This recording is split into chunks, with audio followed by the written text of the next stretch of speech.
Seoul is literally the city that never sleeps. Seoul at 2 a.m. is still wide awake. It's bustling, festive. There are neon signs flickering. People are stumbling out of the pubs onto the street. You can hear songs blasting from the karaoke rooms. There are couples laughing on the sidewalk, holding hands. But behind some apartment doors, it's quiet and heavy. In Seosan, there's a son who's been caring for his father with dementia for the last 15 years. He's struggling, he's depressed, and he snaps one night, loses his temper, and does the unthinkable to his father. He receives a prison sentence of 10 years. In Gwangju, there's a mom who's alone with a newborn. She's overwhelmed, stressed, depressed. She also snaps and does the unthinkable. But she only gets probation, a slap on the wrist. Somewhere else, a defendant says, "I was drunk," and points to Article 10, which states that if you are drunk, you're technically not in your right mind, so you receive a lesser sentence. And then there are the cases where the law still looks for physical force, not consent, to decide if someone has been R-worded. Even inside marriage, that recognition came only very recently. Today, I'm going to lay out a few cases, the verdicts, and discuss some things that a lot of people often find to be unfair in the Korean legal system. Things that make you ask yourself, is this justice?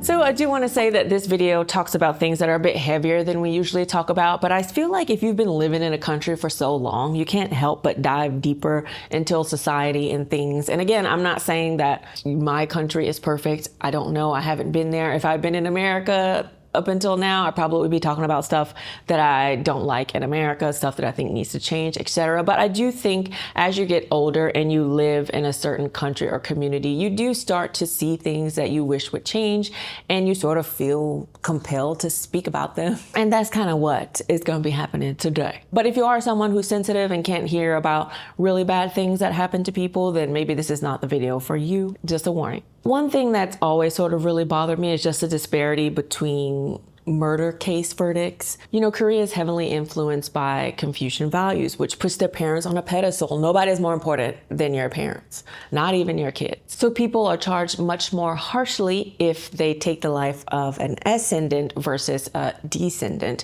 And some cases that really bothered me was in Gwangju in 2024. There was a case of this premature baby. So it was just last year. So a mom in her 30s is alone with a baby.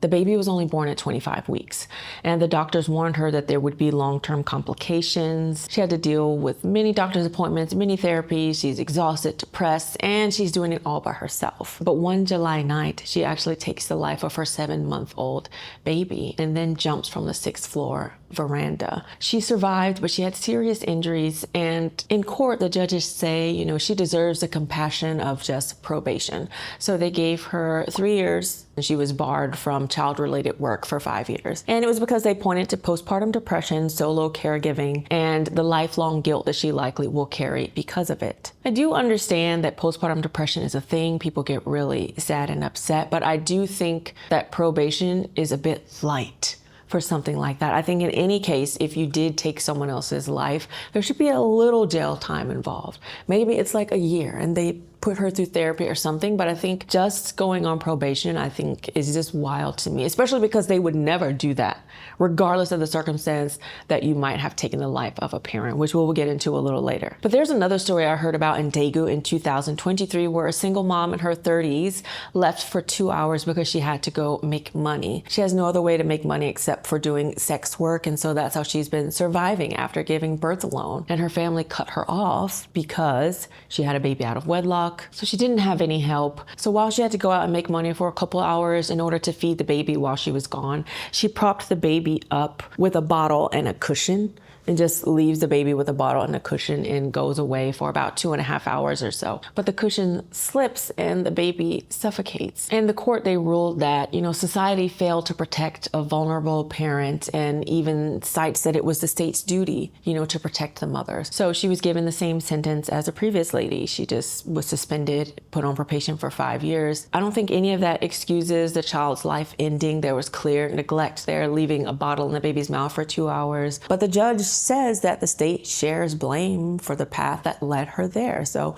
she's not going to get any jail time. Also in 2025 in Cheongju, there was a girl who was 19 years old. She was alone, in her small apartment, and she had to give birth by herself. After the birth, she said that she just panicked, so she suffocated her newborn. Months later, as she's standing before the judge only hands her, again, a 5-year probation. This is another case where someone who's supposed to be taking care of a life, the responsibility they have to take care of their children, took that child's life, yet was able to walk and carry on, whilst the people who are supposed to be caring for their elderly parents, the people who commit parricide, are never allowed to walk free. The courts always cite mental health issues for the mothers and the lack of support, and the government should be helping with that. But when it's the other way around with the parents, they sort of feel like it doesn't matter the circumstance. And it's often sad because the cases I know of, the people were taking care of their parents for 10 plus years. They were unable to get married. And in some cases, they quit their job, put their whole life on hold for 10 plus years, went into debt, took out loans,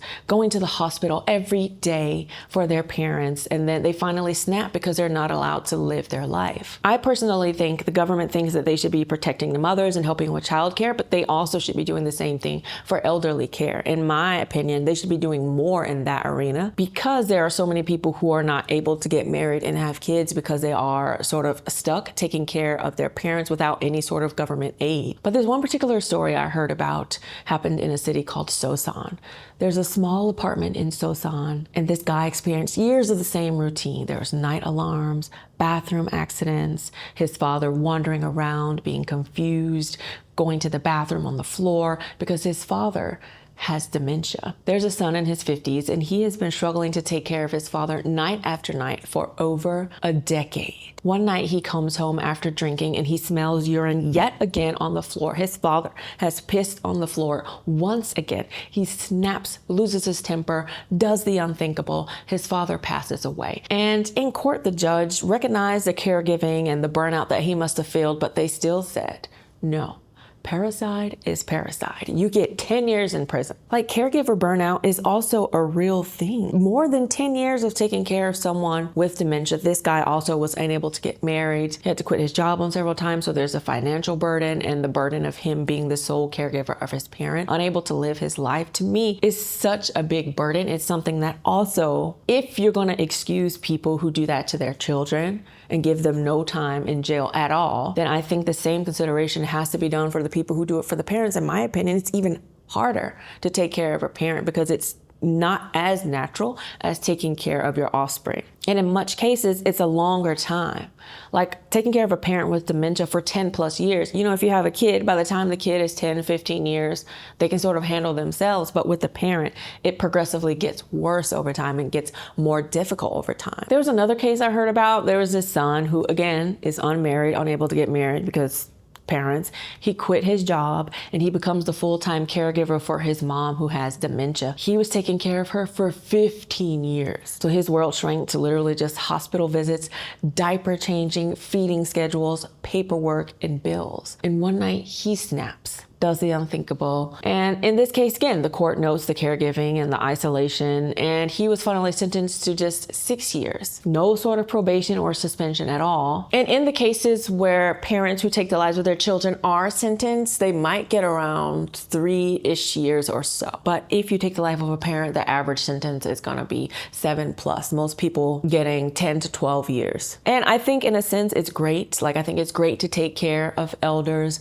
but the way that it can sometimes be applied in Korea today is really ruining people's lives. People have to quit marriage, skip their jobs, fall into debt, fall into depression to care for their parents, and then the law punishes them for getting to a breaking point by giving them an even higher sentence. And it's also interesting because in most societies, you get harsher penalties when you do things toward minors, right? Especially if that minor is your child. Your biological responsibility is to your kids. So in most places, doing things to kids or your kids will afford you with a higher sentence. But it's completely opposite in Korea, and sometimes it's so unsettling to me. I think just in general, society should be geared more towards children just because they are the future.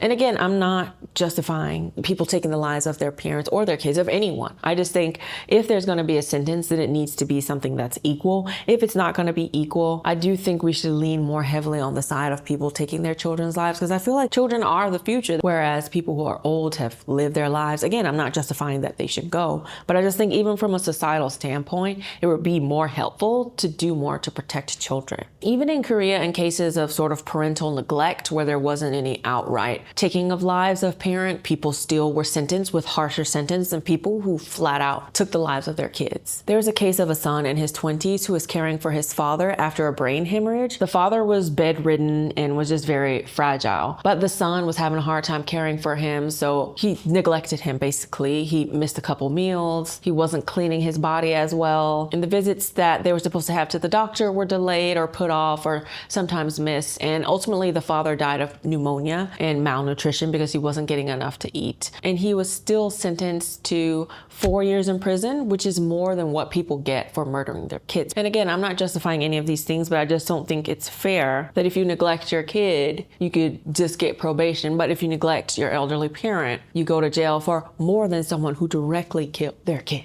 Why is there an understanding of people going through mental health issues when it comes to child rearing, but not to the parent? There was this one case that I heard about which really made my blood boil. So it's a different house on a different night. So there's a father and he's raging in the household, threatening the mother and sister, carrying a weapon. He's a very abusive father. So the son steps in. He wants to protect his mother and father. He grabs the closest thing on the counter. It happens to be a frying pan. And in the struggle, the father gets a big blow to the head. He goes down and eventually he passes away. In the first trial, the court gave him 10 years. But on appeal, the judges looked at the long history of abuse that the father did on the family and the immediate threat that night. And the mother and sister begged the court to please give leniency to the son. Obviously, he's the one who's protecting his mother and sister. His father had a weapon and came at them. He was protecting his mother and sister. So in an appeal, they decided to take the sentence down from 10 years to 6 years. And this is the thing that feels so upside down to me. If that father in the scuffle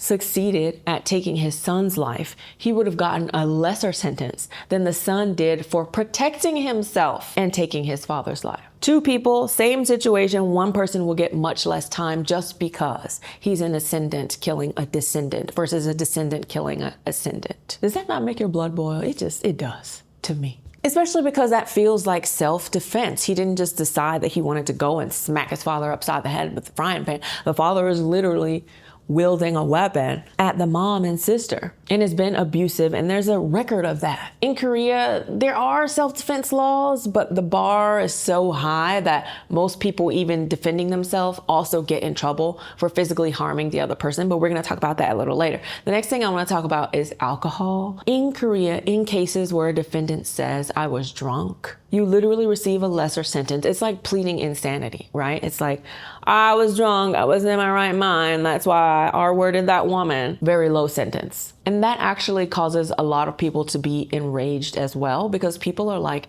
people who were drunk when they did something get more sympathy than people who were depressed or sad. And in cases where even if you were drunk, if you commit parricide, there is no sympathy for you.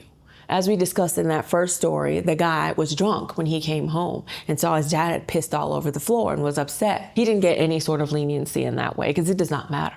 Okay, parents are above the law. And another thing that enrages people is they feel like people who are drunk when they committed crimes get even more sympathy than the victims do, especially if you're a victim of an R word. In my personal opinion, being drunk should not excuse anyone from any sort of behavior. You chose to get super drunk. If you know that you act crazy when you're drunk, then you should not be drinking.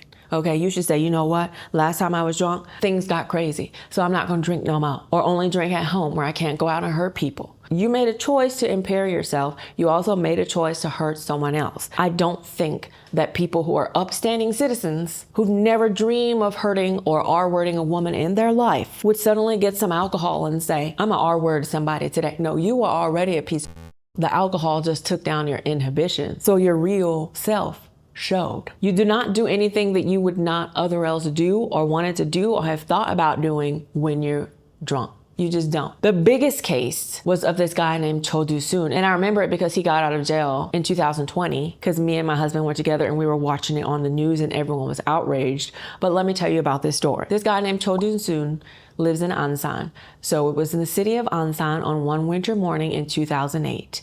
There's a quiet church on a side street and there's an 8-year-old girl who is walking on her way to school with her little backpack. Cho Do-soon is a man in his 50s and he sees her and follows her. He then drags her near the church to like some little side bathroom. He does very horrible things to her and she's left with life-changing injuries. So not only did he R-word her, but apparently he used other things as well and caused so much injury to her that her organs were coming out. I remember seeing photos of her because Nayeon was her name. Her parents wanted her photos to be out there so that people could know what a horrible man she was. The pictures that they had out there were the pictures of her body after surgery. Surgeons had to work for hours to save her life. Those pictures, I've seen the pictures. It looks like somebody's creating a Frankenstein baby. And I'm saying that, and you know the story of Frankenstein, like all these body parts that are sort of sewn together. Like her abdomen had so many places that were cut open and stitched apart. So people were rightfully enraged at something like that to happen. But in his court case, the prosecution was gunning to give him life in prison, but the court only gives him 12 years because they accepted a claim that he was drunk at 8 in the morning. Remember, she was on her way to school, so it was early morning. He's drunk early in the morning. That's why. So instead of staying in prison and rotting for life as he should, he gets out in December 2020. He walked out of prison and he returned to Ansan with only an ankle monitor. Protesters were gathering outside of the building. They were hurling eggs at him. And there were YouTubers who were streaming his movements. Everybody was trying to confront him. Some people pretended to be delivery drivers, delivering food to go in the building and just punch him in the face. So he has to have police protection and police have to step in and block several people. And several people were actually booked for causing chaos. But the outrage never faded. And it shouldn't, because that man should still be in jail for life or got the death penalty. Because how could you brutally assault someone that their organs are hanging out and they have to have life-saving surgery and only get 12 years? And this is why so many people in Korea began to become very furious with Article 10, because the child has permanent injury. She still has issues, you know, down here, and she's scarred for life. And the wild thing is that when the caregiver son was drunk and took his father's life, there was no sort of reduction in sentence. That inconsistency is just wild to me, and it's something that's very impossible to defend. Most Korean people actually don't like that as well and are calling for change. Please, let's fix it. And the next thing I want to talk about is self-defense laws. Like, a lot of people think that Korea has no self-defense laws, and legally it exists. There's something called Article 21, but the bar can feel very high because the amount of force that you use has to be necessary and proportional to the ongoing threat. So if the other person is unarmed or trying to run, or if you use too much force, courts will say that it wasn't self-defense. So there was this case where there was a burglar in a home. There's a 20-year-old and they wake up to a stranger in their home. He catches the burglar and beats him.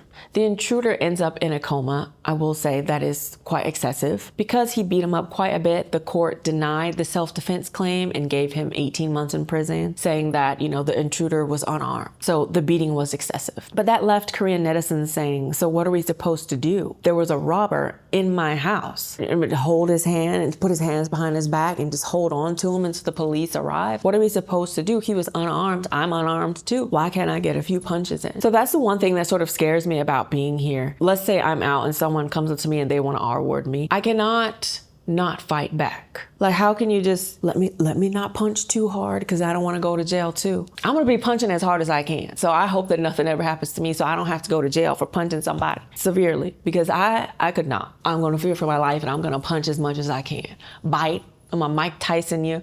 Like, you best believe I will be fighting, and then I will probably run to the embassy and ask if they can help me. And if not, we will just leave because I am not trying to be in jail for like 2 years. Another case of self-defense that was just so wild was it happened in Daejeon in a convenience store. So there was a drunk man in his 70s and he came into the convenience store. He came at the convenience store owner with a knife. He stabbed the owner in the leg. So the owner kicks him away. So this man didn't even really get severely injured, but just kicks him away. And he still gets booked for an injury. So they had to appeal it after weeks of stress and there being headlines about it. They finally did decide to drop it, but because there were many headlines about it, so I could imagine it was just people weren't outraged. Like, you're really charging this man because a man came and stabbed him in the leg and he kicked him? So the bottom line is self-defense exists on paper, but the thing that people experience is you literally have to prove that you use the least possible force. So you still would have to spend weeks in court trying to prove the self-defense. It's sort of not a given, right? An intruder came into this man's home. It's sort of a given that he's using self-defense, at least for us in the States, but here it's not. You have to prove that the force was not excessive and prove that the amount of force that you used matched at that moment. But it's something that's hard, especially because in the moment you're going to be panicking. You're not going to have the most perfect judgment. So that's why it often feels like in Korea there's no self-defense laws at all. Protecting yourself should never change you into a suspect, but that's why a lot of people are so afraid to sort of fight back here. So the next thing that I want to talk about is like a big thing that you might hear a lot of, like even a lot of Western netizens tend to talk about this. But in Korea, consent has to deal with obvious force being used. And in Korea, if you went to a private setting with someone, that sort of counts as consent. So in Korea, the law tend to lean on violence or intimidation. So the force-based claim that you were R-worded doesn't really hold if it happened inside of your home or some sort of motel in a private place. Because here, a private room equals permission. Whereas I think consent is a clear yes and not, being in a private location or not. I know people who have been victims of that where, they were invited somewhere with someone that they've been talking to for a while and they were like, sure, I'll go.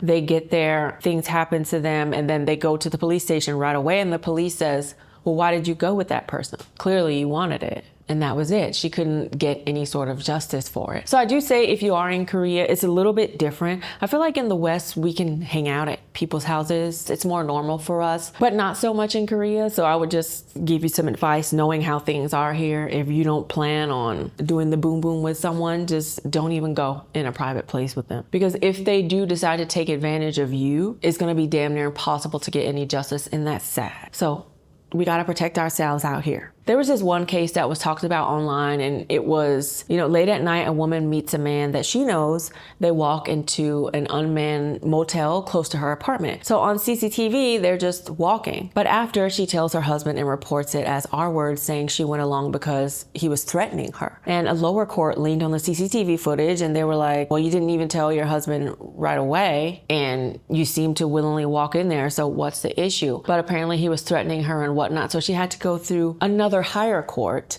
which finally said going into a room does not equal consent. So from that point, it sort of started to change just a little bit. There's another story where there's a 20-something-year-old who takes a woman who's blackout drunk to a motel, undresses her, everything. Prosecutors call it quasi R-word. And then a higher court upheld an acquittal, just saying, well, we can't prove that she was totally incapable and that he knew it.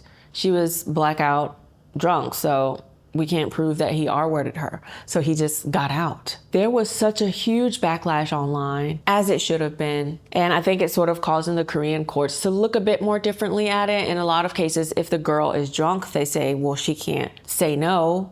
Especially if the guy's drunk too, like they both can't say no. So there's no R-word here. And this story will make your blood boil. There's this one story where a man enters a stranger's home, and he assaults her, but he gets acquitted because the court believes he thought it was a role play set up by someone else. You cannot make this ish up. That's why in these cases where women are R-worded, the first thing people ask was, was she fighting back? Was she saying like, no? Did she fight back hard enough? Or did she willingly go to that place? Those are the things that people will ask, and it's so sad. But I do think things are starting to change just a little bit, because in the past couple years, they've started to recognize R-wording between marital people, because previously they thought, if you're married, how can that be R-wording? You know what I mean? You're married. You consented to be with this person even for long term. Like there is no R word in marriage. But in the past couple years, they've actually started to recognize it that way in cases where women have been assaulted by their husbands even for years and years. So that is good. And I think things are changing. Netizens are starting to get and show their outrage a lot more. So I think the laws will slowly start to update and be a little bit more reasonable in those areas. But from where I stand, it still feels so upside down to me. Like using filial piety in sentencing while offering compassion after someone has taken the life of their child is still so upside down to me.